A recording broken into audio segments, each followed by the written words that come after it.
Be the right club. Be the right club today. Yes!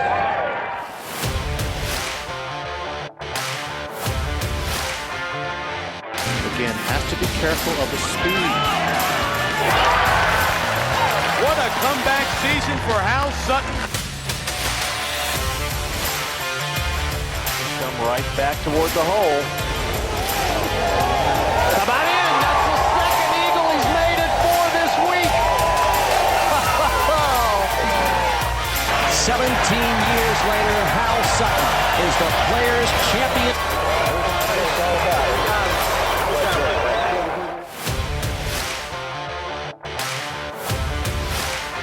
He's got it going right at the flagstick. It'll be up. It is.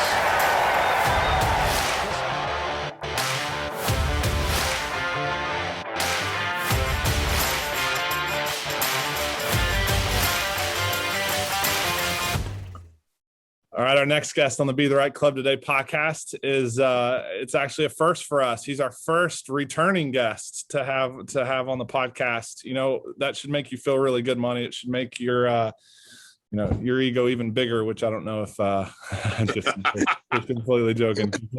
You must be scraping the bottom of the barrel to have me on a second time. Well, so here's the thing. We like to joke here that Hal and I don't sell our stuff very well, and we've got a golf school coming up in October, so we brought you on to shamelessly plug our golf school.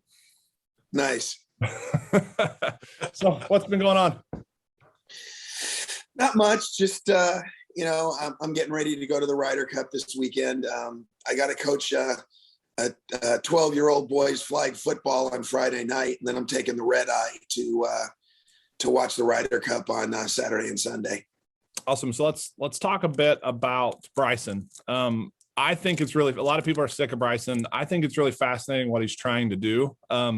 He's said publicly he's been training for World Long Drive stuff, but yet he's playing in arguably the biggest event that we have in golf, while he's also trying to swing as hard as he can. And Hal and I, and you've talked about it all on here too, how important it is to hit it where we can find it and play golf. And to me, I view long drive versus golf. They're two different sports. You've got one that's you're trying to swing for the fences and you get 7 tries to hit one straight. And then you've got, a Ryder Cup.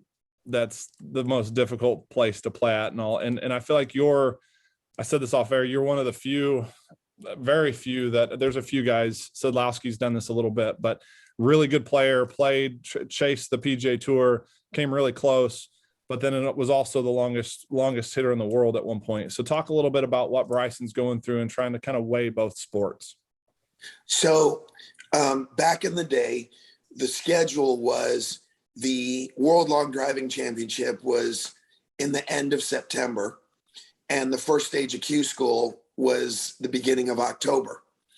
And in 91 and 92, I finished first or second in the World Long Drive in 91, and then I won in 92. And then I was miserable at Q School when I went. In 93, I finished second again. Brian Pavlett last balled me, or I'd have won back-to-back. That's a sore subject. But I made it through the first stage that year. And it was because what I learned from the failures of 91 and 92. It's kind of ironic because one would think swinging that hard would ruin your accuracy off the tee. That was actually had the opposite effect. When I swung that long, we used a longer club in those days.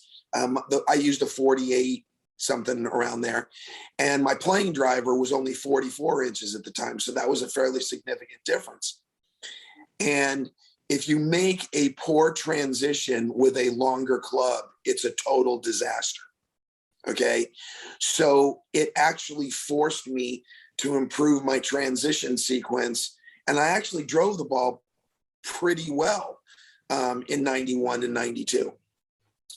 But where I was horrible, and we see Bryson doing this all of the time, just when he's not even training for the World Long Drive, his distance control, especially with wedges, is atrocious at times.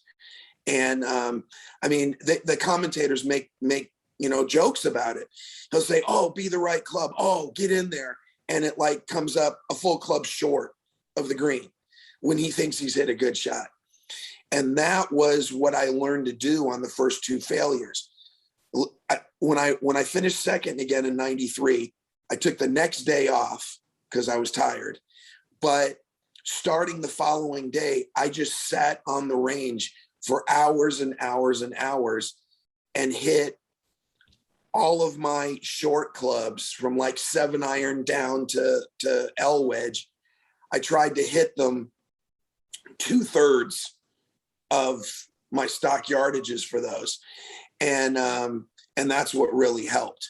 So he's kind of doing it backwards. He's doing the Ryder Cup first and then the long drive second. So he's going to have to change that a little bit. But if you play it right, you can actually do both. But this is his first time doing it, so there's likely to be some incorrect procedures that he doesn't know yet.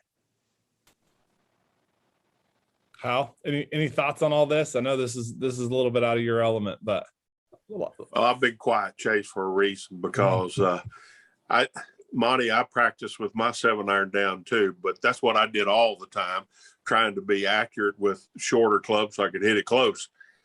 Never swung at it hard to try to hit it long. That wasn't my mojo. So I feel out of place. It's interesting. I mean, I think I'm really interested to see, obviously I'm dating myself in the podcast world and you're not supposed to do that, but it's Wednesday before the Ryder Cup. And I'm interested to see, because he's really been training long drive for the past, he said publicly last 4 or 5 weeks. I mean, he was doing some of it during the FedEx.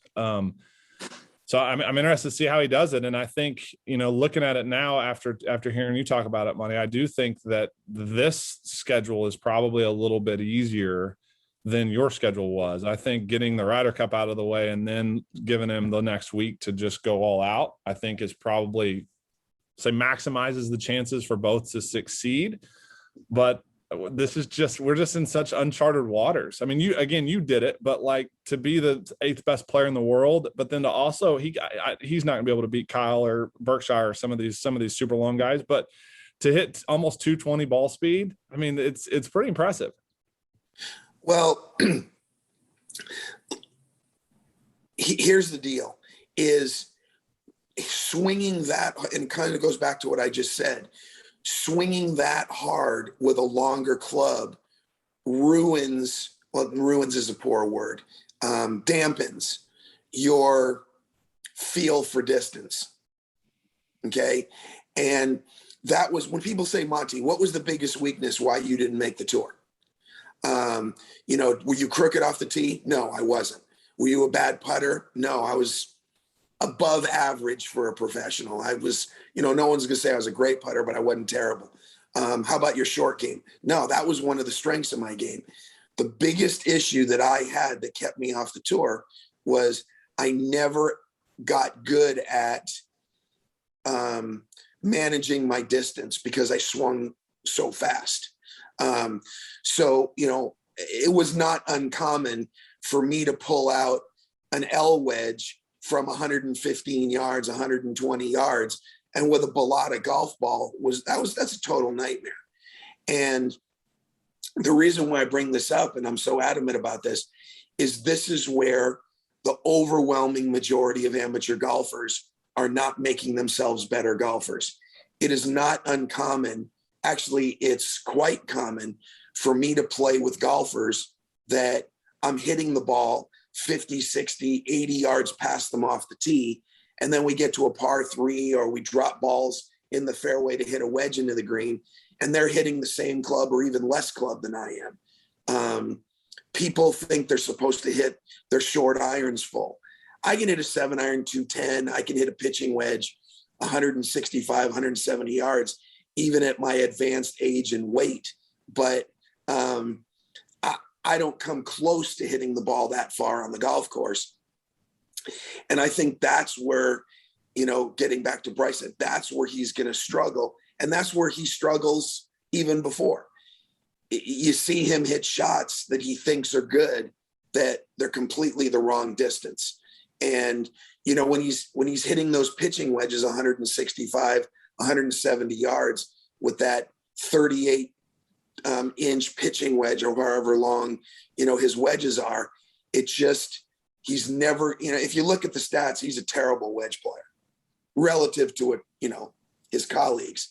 And, this translates to the average golfer. The average golfer hits their wedges and their short irons way too hard. And as Hal said, Hal's the expert. He said he's not an expert on hitting it hard. This is where he is the expert, hitting the ball solid, the right distance. I mean, how many people in the history of the game were better than him at that? Yeah. So this is where golfers fail. And the right height too. Like, yes, that's the thing that with the longer clubs, like it's hard to control trajectory. Yeah. Yeah. When you're generating enough speed to hit pitching wedge, like a 260 yard driver of the ball hitting pitching wedge from 150 yards, good luck. Hal, any thoughts? I hit a 120-yard pitching wedge. I could stretch it to 125 if I had to. It was easier for me to hit it 115 yards. But I knew it was going to come down somewhere in a 3 or 4 yard area most every time. And, I had to be specific if it was really tight, over water, forced carry, didn't want to suck it back into the water.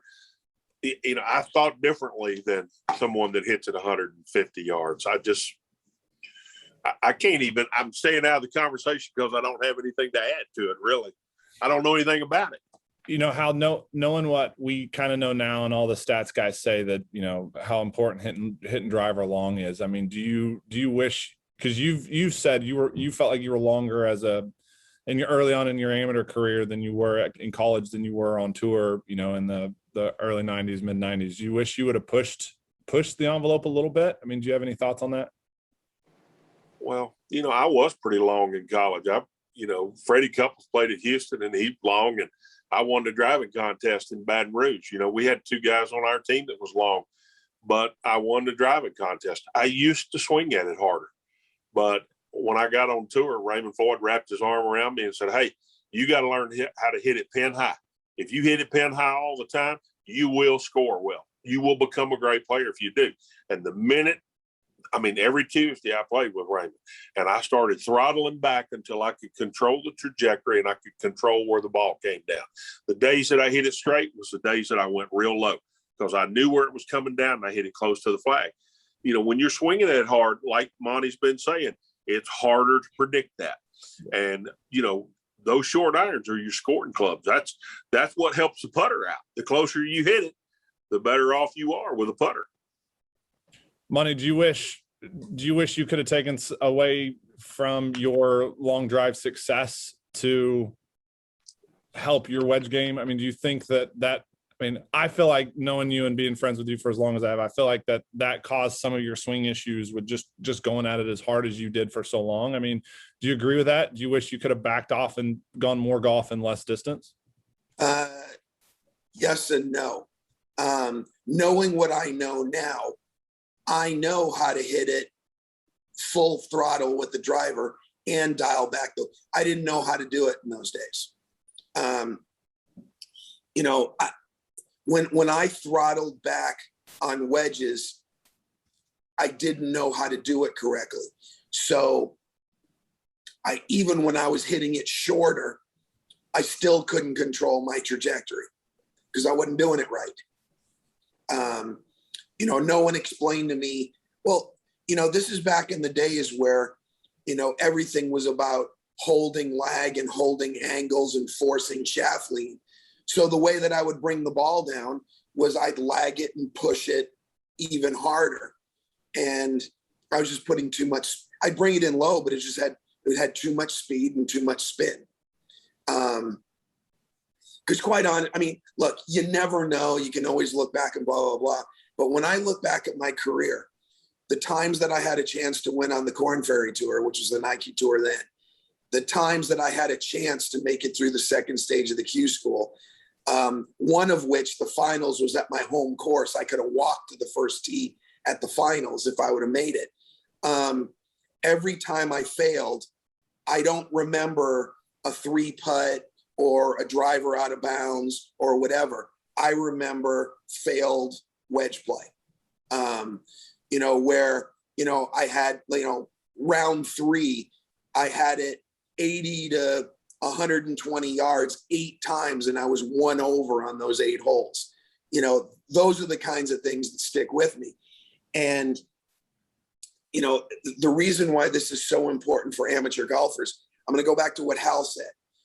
The most important thing in hitting the ball to the green is not left and right. And that's what golfers think. Oh, I pushed that one. Oh, I pulled that one. I drew it and I was trying to fade it, blah, blah, blah. The most important thing, and Hal hit it. Hitting the ball the right distance is everything. And your average 5 to 18 handicapper is horrendous at hitting the ball pin high. That group of golfers right there, they are not that handicapped because they don't make enough putts, because their short game isn't good, because they hit their tee shots crooked. They are that handicapped because they are horrible at hitting the ball pin high.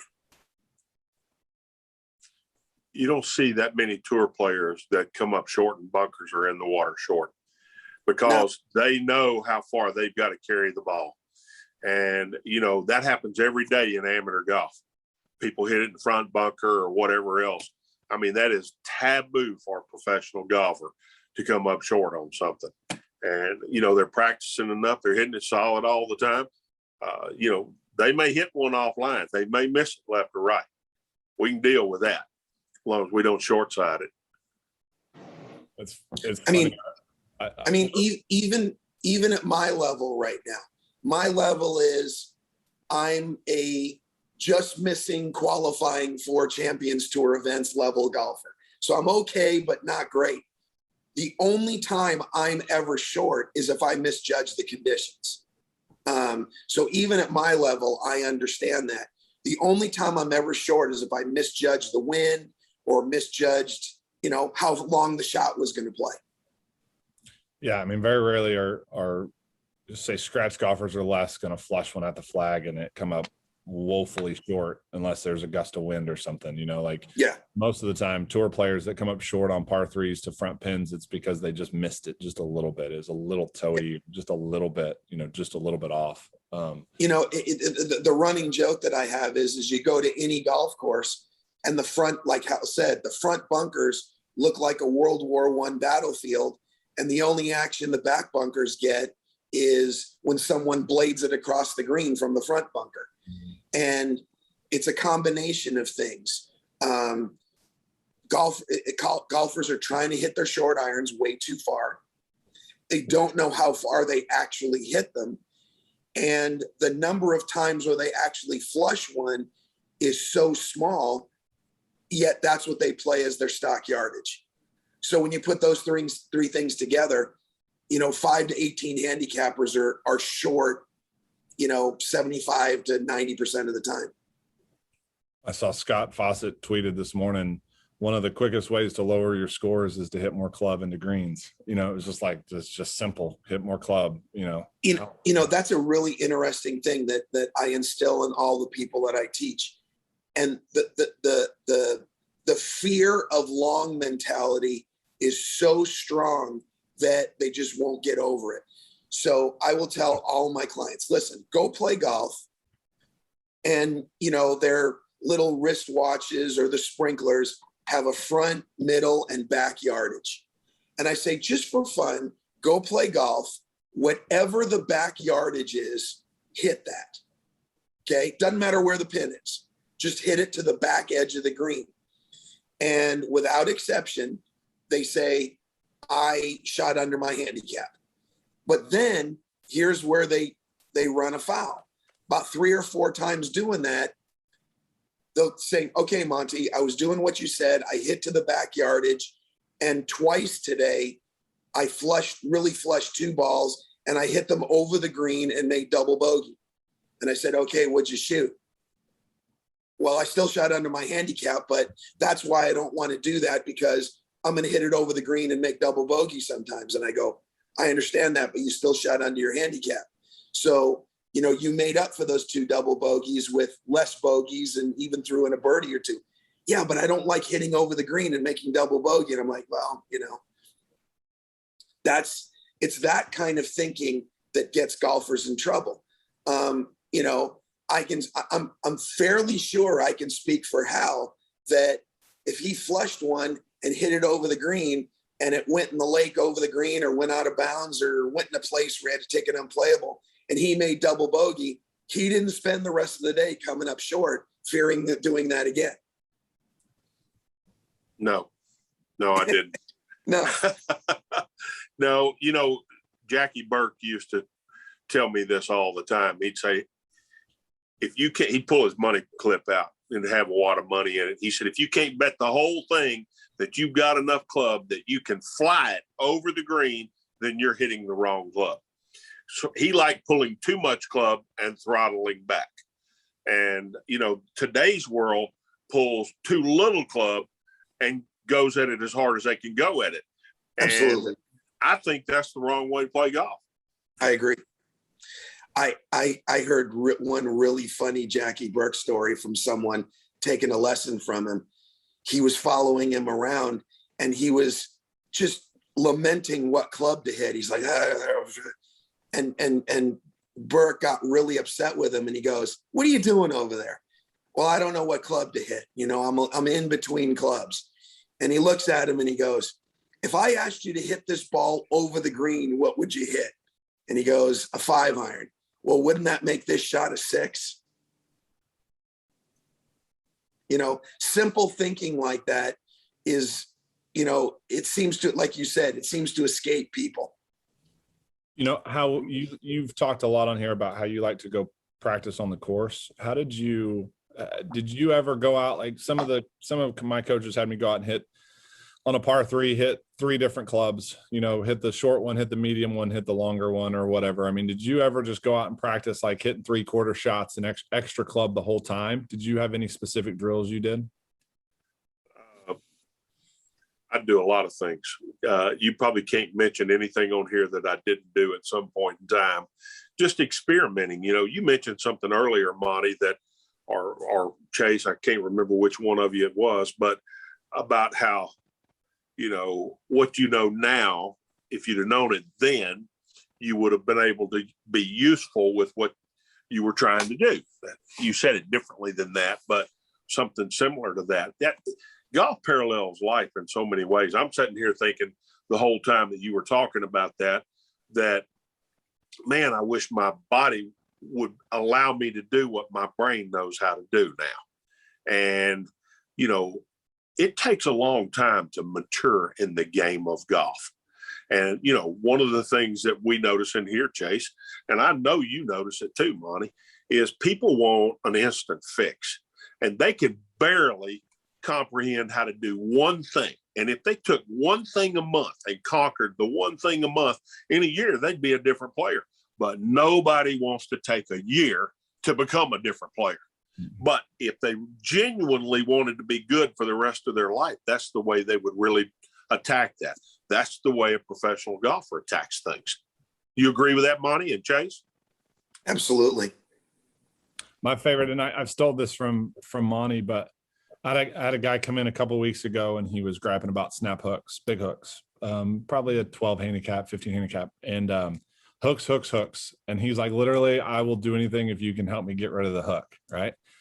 And everybody just assumes that if we fix the hook, they're going to hit it dead straight. Like there's no other miss. It's just going to be dead straight. But they don't realize like the hook's going to turn into a block or a fade, like, or a slice. Like the miss is going somewhere. We're not robots here.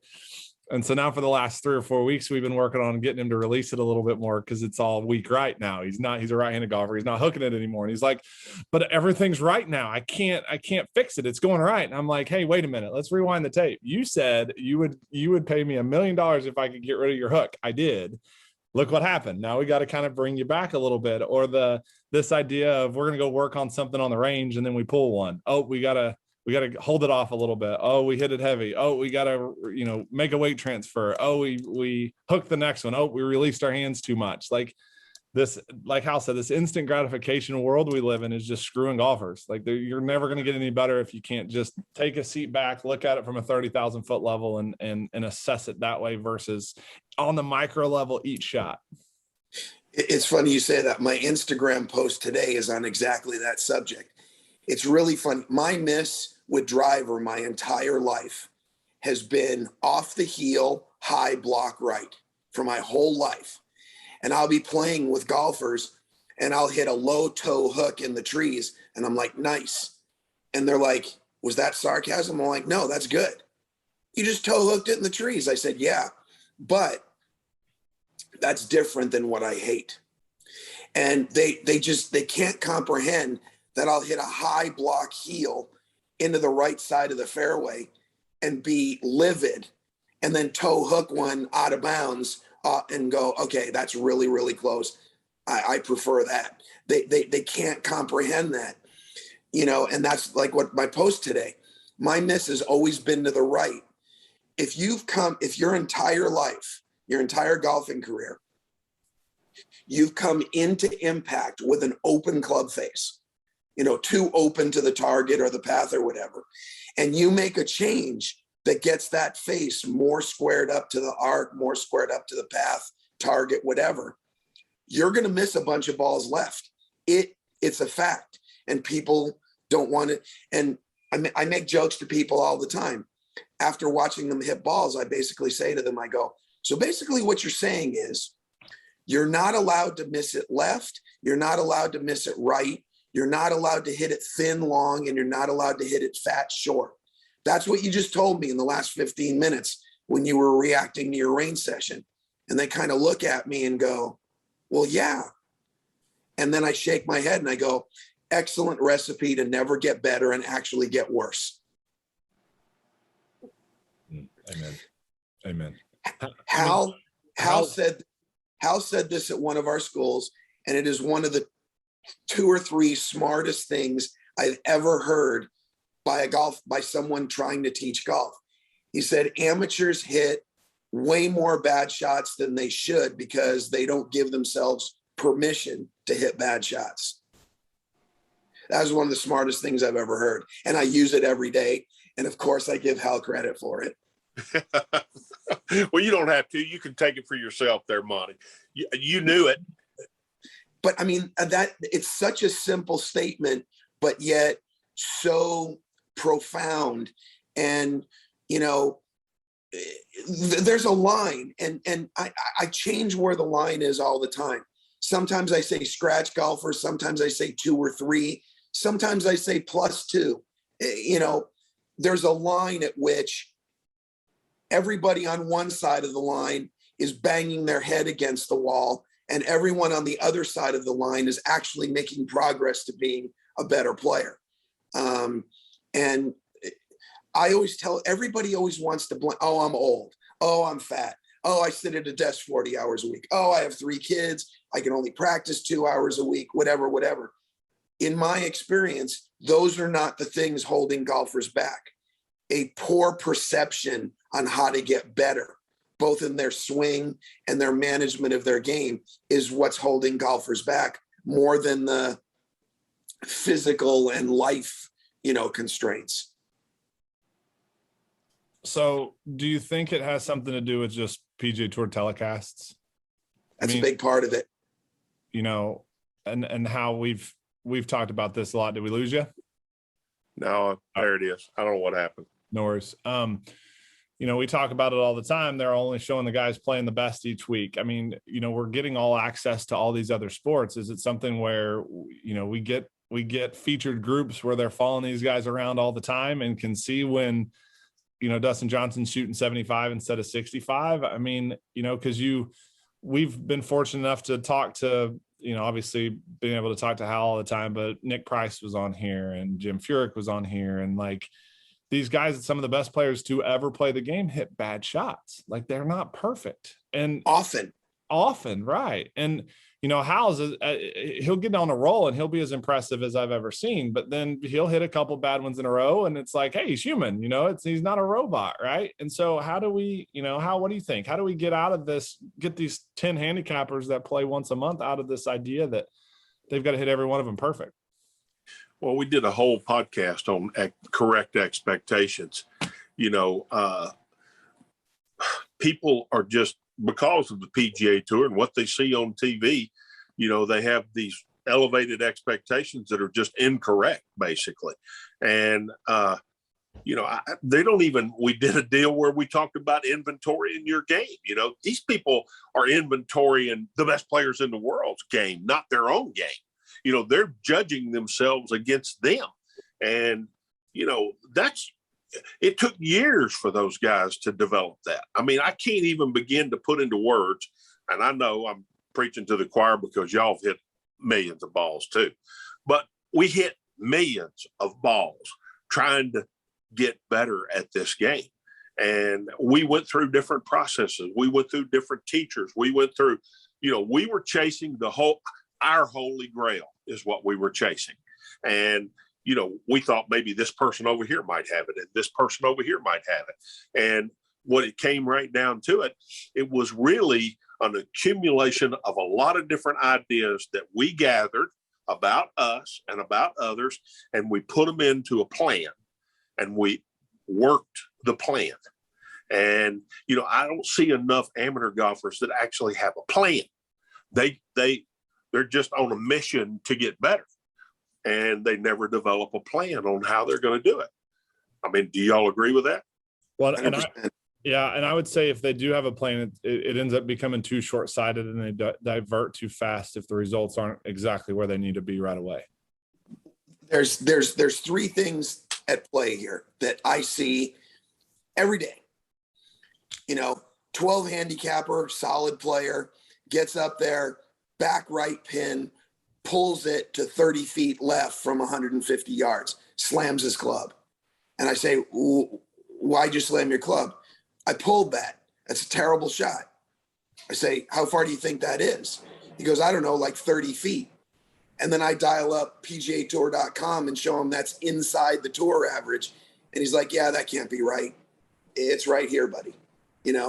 That's number one. Number two is, Chase and you and I have discussed this, and Hal just said it. The elite golfers know, you ask a tour player, oh, you got a new coach, you guys are working on something. How long did it take before you were totally comfortable with it? About 12 to 18 months. And the 25 handicappers are complaining that I hit a small bucket and they still have their normal miss. But here, I had a guy, here is where the lack of understanding gets people in trouble. Guy comes to me the other day, he's like at his third lesson, and he's making nice progress. And he goes, okay, he's probably about a 13, 14. And he goes, okay, Monte, I'm willing to put in the work. I can go to the driving range for 2 hours, 4 or 5 days a week. How long before I can have a tour level golf swing like the guys on TV or even someone like you? I said, never. And he was mad. He was real. He goes, what are you talking about? He goes, I just said I was willing to put in the effort. I go, well, I'm not insulted, but it's very insulting of you to think that you can get a tour level swing in 8 to 10 hours a week of effort when all of the guys on TV and me from the age of 15 to 30 are 40 to 80 hours a week at the golf course trying to get that right. And, I've been breaking par for 40 years and I'm still trying to figure it out. And he goes, and his response was precious. He goes, well, that makes total sense. And now I feel like a total dumbass for even asking that question. And so this last, 5 or 10 minutes of discussion we've had here is literally the biggest reason why golfers don't get better. They have a warped sense of what good golf is. They have unrealistic expectations of what they are capable of in a short period of time. If I say this all the time, if a 15 handicap comes to me and says, someday I want to be a scratch golfer, I'm like, I'm good with that. But if they say, I want to start averaging 13 or 14 greens in regulation this year, I'm like, yeah, good luck with that. So it's your short-term goal. This is what I always tell everybody. And your short-term goals need to be extremely modest. Extremely modest. You can make your long-term goals as fancy as you want. Okay? Reach for the stars, do whatever you want. But your short-term goals, you know what? In the next 6 months, I want to make sure that my setup is adequate. No one's ever going to say that. But that is a goal that everyone should have. The same, your setup's the same for this next 6 months, right? That's what I'm saying. Yeah. Right. Well, I always say too, would you ever go to a personal trainer and say, hey, I want to be the next LeBron James in 10 years? Like, yeah, I make that joke all of the time. Yeah. Like they don't understand that's the thing too, just how good these tour players are, but even then how we say fragile, how fragile they are mentally and how they're chasing every rock too, right? Like you're looking under every rock to improve. And that's the funny part about all this. Like the golfers, I guess it's because, your 20 handicap can play the same golf course that Hal Sutton can play and play from the same distances. And one or two times can hit a shot that would be worthy of Hal Sutton, right? But they don't view Hal Sutton as LeBron James. And it's like these guys are Hal's so much better than he's on the same level as LeBron. And basketball players are never going to say, oh, I want to be the next LeBron. But there's 10 handicaps that go shoot even par one time. And they're like, okay, PJ Tour, here I come. It's like, oof, just wait, just stop. No, it's funny you say that because nobody thinks they can get off the couch and hit 103 mile per hour Aroldis Chapman fastball or tackle Derrick Henry or dunk on LeBron James. But everybody, all the guys that are built like me, I'm 54 years old and I'm 30 pounds overweight, and guys built just like me that sit at a desk 40 hours a week come to my lesson tee and say, okay, how do I get my hips as open as Dustin Johnson at Impact? And I say, I don't have an answer for you. Did you ever get questions like that, Hal? Like, did you ever get offended by like, look, you're not comparing me to the Michael Jordans or the best of the other sports? No, well, nothing. I'm past being offended. I mean, if you get on Twitter very long, you're gonna get offended. So, people throw rocks and they live in a glass house on Twitter, So I'm not offended very easily, and I just take it with a grain of salt when people are talking about elevating their game to having open hips, their hips as open as Dustin Johnson at Impact. Who does? Who has that? Who can achieve that? 75% of the tour doesn't get near that open. That's what I'm saying. Yeah. Chasing outliers is always a fun one too. Well, we can make jokes about this, but it's actually detrimental to their improvement. I know you get this all the time. Everybody wants tour shaft lean at Impact.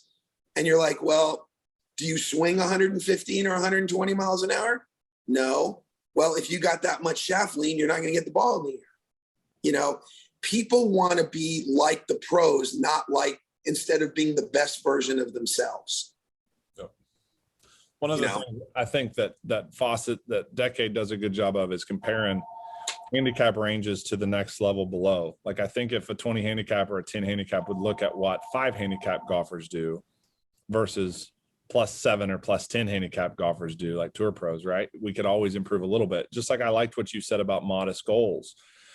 Because golf's gonna kick our rear, it's gonna win out every time. So if we can have some modest goals, like, hey, we're working on a little bit of a different pressure shift in transition. I want to own this in 6 months. It's like, okay, we can realistically do that. And we're going to give ourselves enough time to actually work on scoring a little bit, because if our goal is to fix this by next week, we say it all the time, it's going to look pretty, but you can't go play golf. You can't hit it like that. So, I like what you said about modest goals. And I also think, like, even your example of setup is so important, because that's boring and that's easy.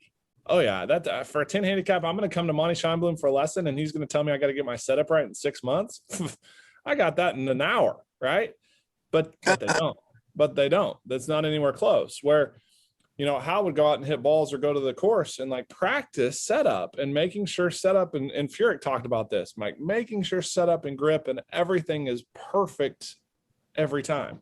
It's one of the reasons why the Asian culture is kicking our rear in golf too, because they're more disciplined than we are. The girls, yes, their parents are a lot harder on the girls, on the young girls, and even the boys than the Americans are, and they're more disciplined. They're kicking our tail because they're going to make them do the same thing every time, over and over and over and over and over again until they get it right. Yeah, well, totally. One of the things that I'll add to that is it's easy to get my setup right on this mat in here all the time. Yeah. But when you go to the golf course, and it's easy to do on the driving range too, because it's flat, the lie is perfect, the tee's pointed in the right direction and everything else. But when you hit the golf course, the tee may be pointed over to the right, but your setup needs to be set up correctly. Their brain isn't elevated enough mature enough into the game that they can actually process all of this so that their setup does become the same thing. The golf course changes everything. It's, Al, on your point, the number of golfers that are aware that visually they are going to line up with the direction of the tee box is almost zero. Yep. Exactly. And then here's and again, this scene, well, big deal, Monty. I get this answer all the time. I'm like, I'll say, wait, time out. You realize you're aimed in the direction of the tee box, which is like 40 yards right of where you're trying to hit it. Oh, yeah. Oh, okay. Yeah, okay. Big deal. Who cares? I lined up right. I'm like, yeah. But when you combine that with the amateur mentality of fixing every bad shot, here's what that gets them in trouble. They set up 40 yards right with the angle of the tee box. They put their best possible swing at it, hit it 40 yards into the trees, and say, oh, I didn't release that one. Then on the next one, they snap hook it out of bounds when they're aimed down the fairway with the tee box. Oh, I snap hooked that one. I need to hold this one, the release off on the next one. Then the next one, the tee box is aimed 40 yards right again. Then they slice it 70 yards right. Then they're on the fourth hole and they're going to shoot 112. So this is where that not paying attention to your setup and then trying to correct every bad shot, all of a sudden, a swing that started out good turns into the worst round of the year. So I'll add one element to that. Everybody would be a lot better golfer if every tee box was cut round instead of rectangular towards the end of the fairway, because you become lazy and you just expect that tee box to be lined up where you want to go. And if it were round and there wasn't a walk path cut through it, then all of a sudden the responsibility becomes yours to make sure you're lined up correctly, which is the way a professional golfer takes that responsibility on every time he gets to the tee. But no amateur golfer does that. None. That's pretty powerful, and it's something I hadn't even really thought about. You think about the ropes on the range. I mean, even that gives us kind of squares everything up and gives us a chance to kind of get lined up. And I mean, I've even felt it too. One of the last times I played, I set up on a tee box and the tee markers were 50 yards to the right, and I found myself, I just set up and I was like, wait a minute, something's off here. And then I backed up and I was like, oh my gosh, look at those tee markers. But I didn't look at it right away. I didn't notice it until I'd gotten over it. But if I make a half decent golf swing there, yeah, I'm hitting it 50, 60 yards right. And then thinking, what the heck happened? What did I do there?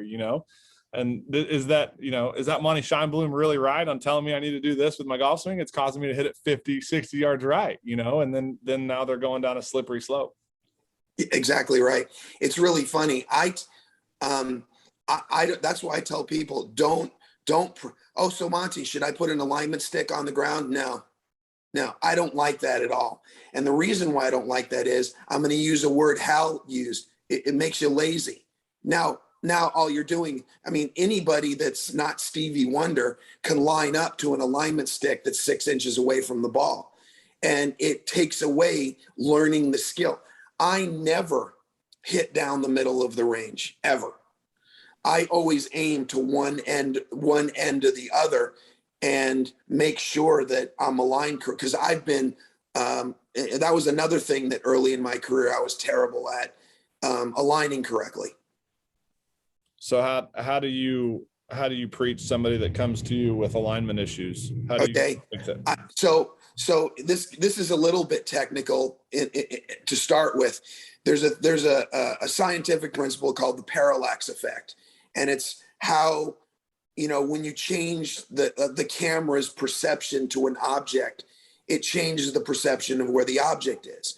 Well, your eyes are camera lenses. So when you're standing behind the ball looking down the fairway and you walk around, the parallax effect of where the target is enormously different. Okay. So now everybody always said, oh, well, Monty, Jack Nicklaus said, pick out the one little intermediate spot out in front of the ball and line up to that. Here's what I found. That doesn't reduce the parallax enough. So what I have people do is I have them pick out 2 spots out in front of the ball, whether it's a putt or a drive or anything in between, where your intended start line is somewhere in between those 2 spots. And then aiming in between those 2 spots, that reduces the parallax enough where people are at least competent in alignment. And then the question begs, well, Monty, you're never going to have the target directly in between 2 random spots. I'm like, yeah, sometimes you have to aim a little closer to the right one. Sometimes you have to aim a little closer to the left one. But here is, that pretty much works for 80 to 90% of golfers. And the irony is I'll give someone a lesson. They'll be lining up perfectly. They'll come back the next time and they'll be lining horribly. I go, you picking out 2 spots? Oh, no, I'm just trying to look at it. And I go, well, you're lining up right again. So, these little, Hal said it perfectly, these little boring, tedious, parts of your routine is where you get better. But nobody wants to do that. They just want to get up there, smash driver as hard as they can, take out some aggression and say, if I can learn to hit driver straight, I can hit anything. And it kind of doesn't work that way. It works the other way. Well, there's so many things in golf that you can't control. So you better control the things that you can control. Absolutely. And that's what the professionals, that's what they do well. They learn to control the things that they can control. They get really efficient at that. And then they understand the things they can't control and they let that go. And, a person that's worried about the wind all the time, we got no control over the wind. And if you spend a great deal of time trying to figure that out, the obvious, yeah, we all figured the obvious out, but, go stand on the 12th tee at Augusta and tell me that you're for sure where the wind is blowing there. There was a lot of different theories, wherever the wind was blowing on number 11, where the flag was blowing, that never seemed to work for me. So I was there in 2018 and 2019 as a spectator, and I saw one of the funniest things ever. It was, I can't remember off the top. It was a Japanese player. It wasn't Matsuyama. It was a guy I hadn't heard of before. And I'm watching him hit on number 12. And that flag is coming dead into him. Hard. And he throws up the grass is coming at him.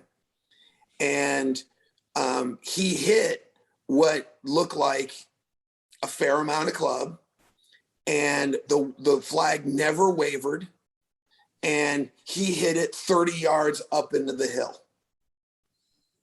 And he just looked at his caddy and they just laughed.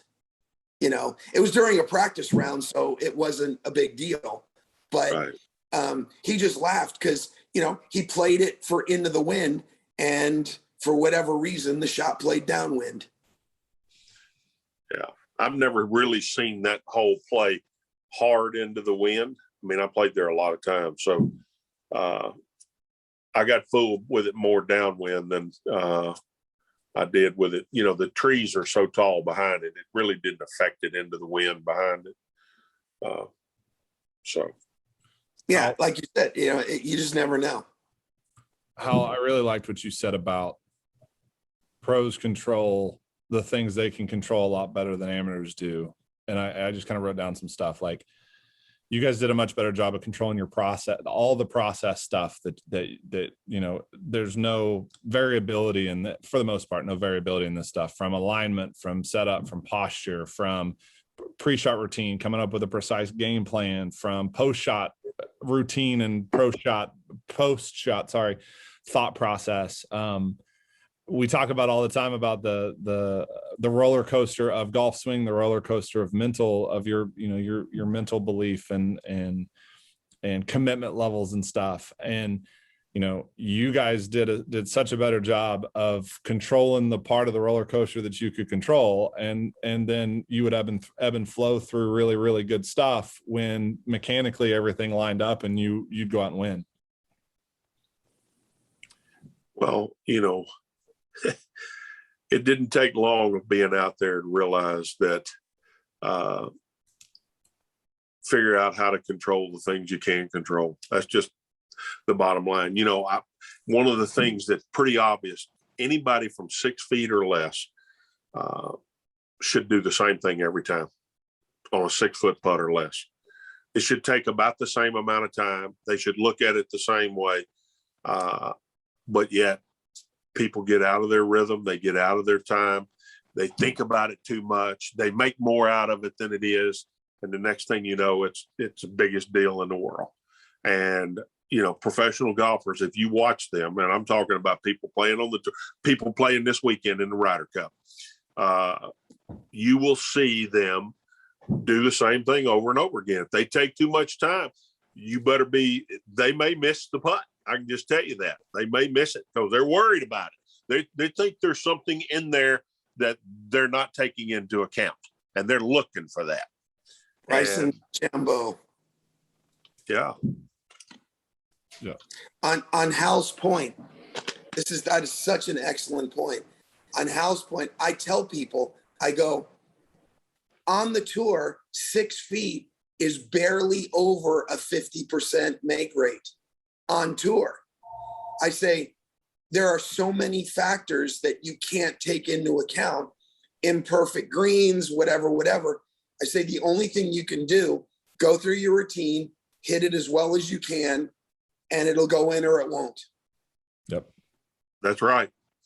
Control the things you can control, be committed to it, and accept the results. I can't put it simpler than I just put it right there. No, that's perfect. And just because you missed the first one or pulled the first one doesn't mean you're going to pull the rest of them. Just right. Go do it again. So kind of on this subject, I have a question for Hal that his answer is going to be so valuable. This is on this topic we're talking about, control the things you can control. So I've witnessed this more times than I can count. I've been at tour ranges on Friday afternoon where all the guys that missed the cut are out there. All right. And Hal, you can give your insight into this. When amateurs have a bad ball striking round, they go out and they try and, I was missing everything to the right, so I need to work on my release. My observation is, and Hal, you tell me if my observation is correct or if it's, what part of it is off, is those guys on Friday afternoon that have missed the cut, they're not trying to change their swing to fix the misses they were having that day. They are trying to reintroduce what they know how to do to hit it, what they've been successful with, not making drastic changes. They're trying to do what they know how to do. Well, if they're still at the tournament site on Friday afternoon and they know they've missed the cut, you're exactly right. If they're trying to make major changes, they've flown somewhere to do it. I can tell you that right now. So because they can't do it on their own. So they're looking for whoever it is that they know can help them, can see them, can produce a plan for them to be able to do it. And so, yes, they're looking, if they're there Friday afternoon working on their game, they're trying to reintroduce themselves to the things they know how to do and do it repeatedly so that they can gain a little confidence for the next week. Okay, let's change course a little bit. Ryder Cup predictions. Who we got? I'll go first. I think America's going to win. I'm feeling it. I'm going 15-13 Team USA. Everybody's picking Europe. I'm going devil's advocate here. I think USA wins. Hal? No, I'll go last. Monty, you go next. Hal's got the insider information. He's a Ryder Cup captain, so he's I don't have any insider information. So I have to tell a quick story to tell you. I mean, there's always a story where I'm concerned. You know that, Hal. So in 1991, when Dave Stockton Sr. was the Ryder Cup captain, when it was at Kiawah Island, one of my best friends at the time was Dave Stockton Jr. And he had a cell phone in 1991. And during that Ryder Cup, I probably had 30 different phone conversations with him while he was there witnessing all of it. And so that was the first Ryder Cup where I got all fired up about it. Because I really didn't, we know the story where I had no idea what the U.S. Amateur Championship was. And, I heckled Hal at the PGA because he was playing against Nicklaus. And I didn't know anything about golf. I just learned how to play. So when I saw how great the 91 Ryder Cup was, I'm like, well, this is my favorite tournament now. So I've watched every single Ryder Cup intently since 1991. And it's never about who has the best players. It's always about intangibles. Because when your attitude is positive, when there's a good vibe around things, you play better, more putts go in. The ball takes better bounces when you hit it offline. That's an intangible thing that when you're feeling good about your game and you snap hook one toward the houses, it hits a tree and drops down 1 foot inbounds. When you're struggling, it lands 20 yards inbounds and hits the side of the cart path and kicks OB. So there's a karma to golf, and your attitude definitely affects that. So coming back to my prediction, I just think there's so much outside nonsense going on with Kevin Na got left off. Why is this guy on? This guy hasn't done anything. Brooks and Bryson are fighting. Cantlay had an issue with Bryson. Nobody likes Brooks. Brooks doesn't care. There's just so much going on. There's too much negative energy. And the Europeans, they drink together, they party together, they fly together.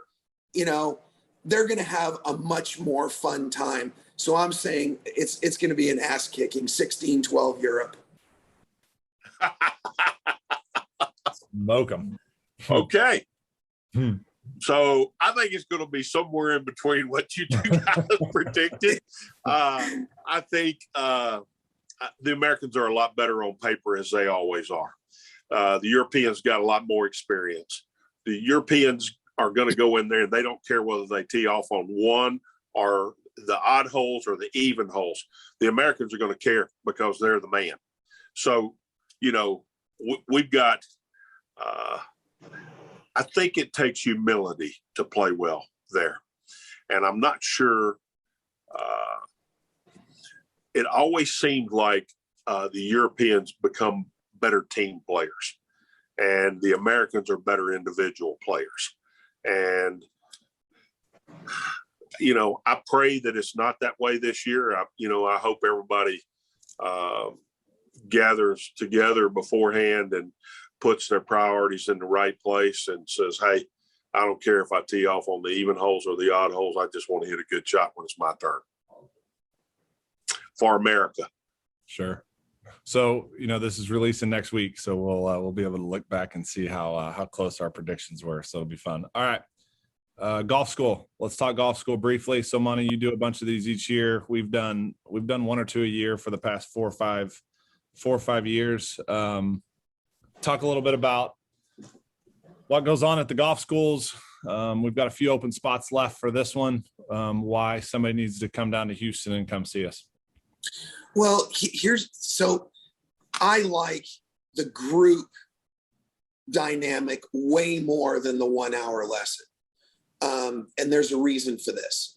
In a 1 hour lesson, you're going to learn one detail on how to make your golf swing better.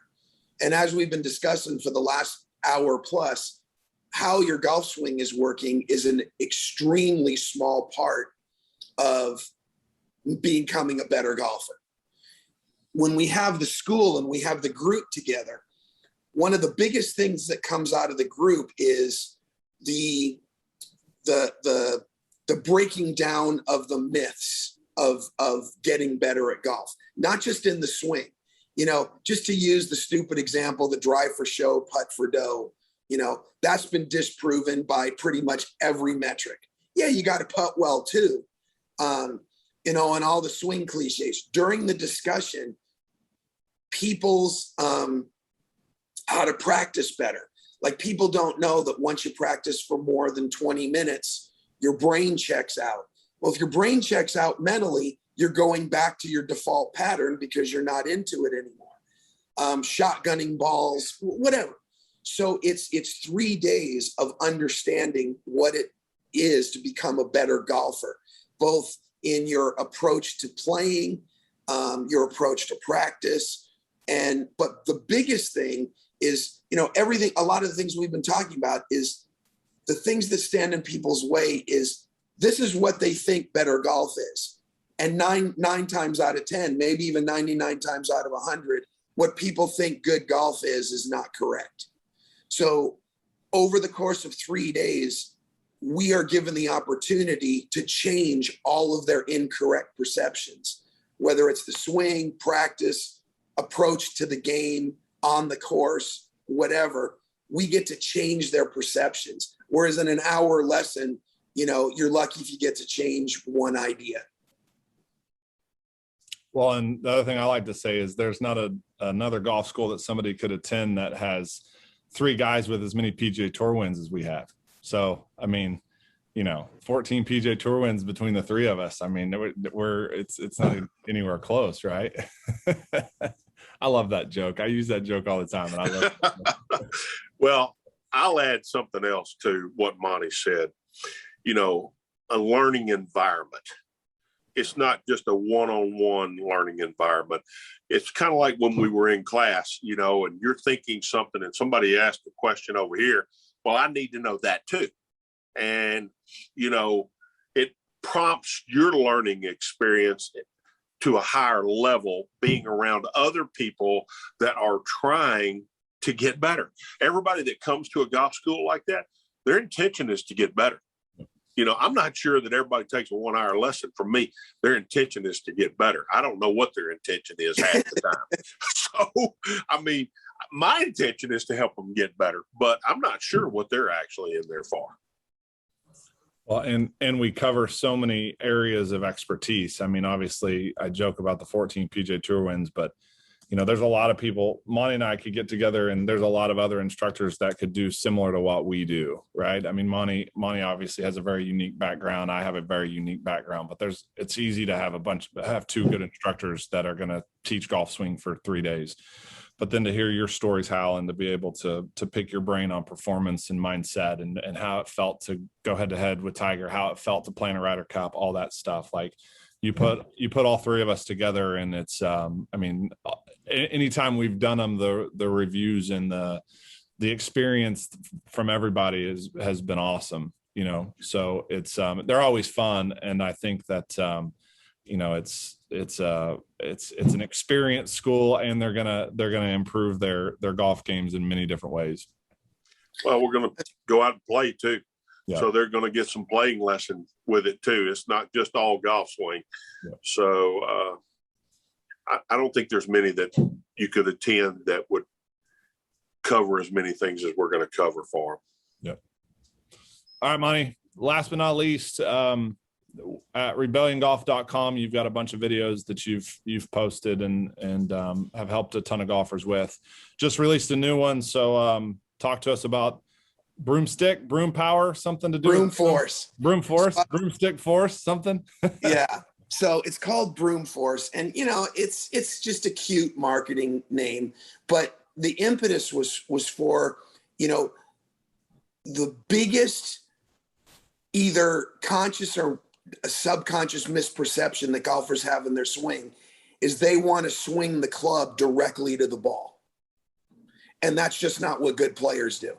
So I was given a lesson about 18 months ago, and I said, look, if I handed you a broom and I wanted you to sweep a pile of dust or dirt where that golf ball is, and I told you to do it from up here where the top of the golf swing, would you swing the broom directly to the ball? And the guy goes, no, that would be stupid. And I go, what would you do? He goes, I'd swing the broom to the ground a couple of feet behind the ball and then sweep. And I go, okay. And I gave him a second. He goes, oh, okay. I get what you're saying. And no joke, from one swing to the next, he went from a literal 25 handicap golf swing to an 8 or a 10 handicap golf swing from one swing to the next, just with that visual in his head. And it struck me that this is a good visual for people to have. So that's kind of the impetus for the video. But basically what the entire video is about is we have been so inundated with fire the body and leave the arms to do nothing and be along for the ride. You see this every day. How many golfers you have a lot of elite players, but take away the elite juniors and college players that you have, the regular Joes that come in. How many of them have their arms linked up to their pivot coming into the ball? Zero. Okay. All of them either fire the hips and leave the arms behind and you get a big gap, or they leave the arms in the same position with the chest and spin the chest open. Would you agree that pretty much sums up every golfer out there between the handicap of 3 and whatever? I would say it's good player, bad player. I would say bad players are the arms stay up with the chest and they come over the top of it. And then the good players still going to have this and either drag handle or they just get it behind them a little bit too much. And then both of those are totally misinterpreted by, I'm sorry to say, other instructors as well. The ones that have their arms behind them, the better players, they run out of range of motion. Their hips stall, their arms and hands take over. Ooh, I have an armsy, handsy swing. Yeah, you got to fire that body more. And then the ones that spin out, oh, your arms are starting the downswing, which we know from 3D that never happens. And they're like, oh yeah, you got to get your body turning more and have your arms be more passive.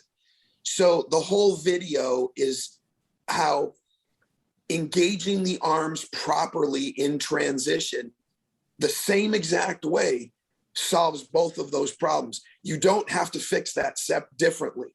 The solution to both of those problems is exactly the same, which is have the arms engage earlier, not first, but earlier and in a proper direction. So when you get down around the ball, that everything can kind of work together. Awesome. How long is the video? I want to say it's about 45 minutes, right around there. Awesome. And it's basically, out of the 45 minutes, it's 5 minutes of me blathering on like I like to about here's what the problem is. And then it's 40 minutes of drills on how to rectify it. And then me teaching 3 golfers with these problems on, how to get it done. So they can actually see these things, these drills, these feels, these ideas working on someone during a lesson. Live. Awesome. Awesome, sir. Well, again, that video is called Broom Force. I'll get it right this time. Broom Force at rebelliongolf.com. Monte Scheinblum, good friend of ours. We've been doing stuff together for a long, long, long time. one of the best instructors in the country, great instructor down in Southern California. So if you need an excuse to go travel down to Southern California in the next couple months when it's cold up north, go see Monte Scheinblum because he's awesome.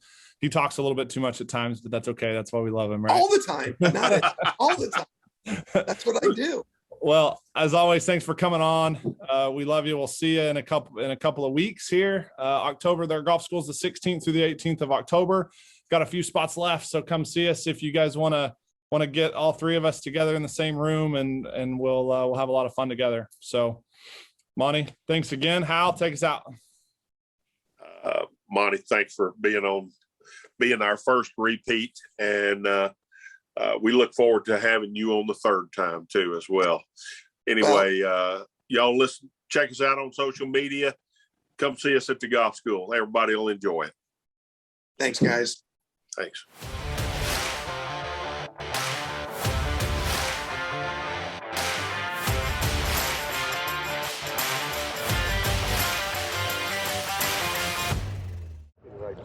Be the right club today. Yes!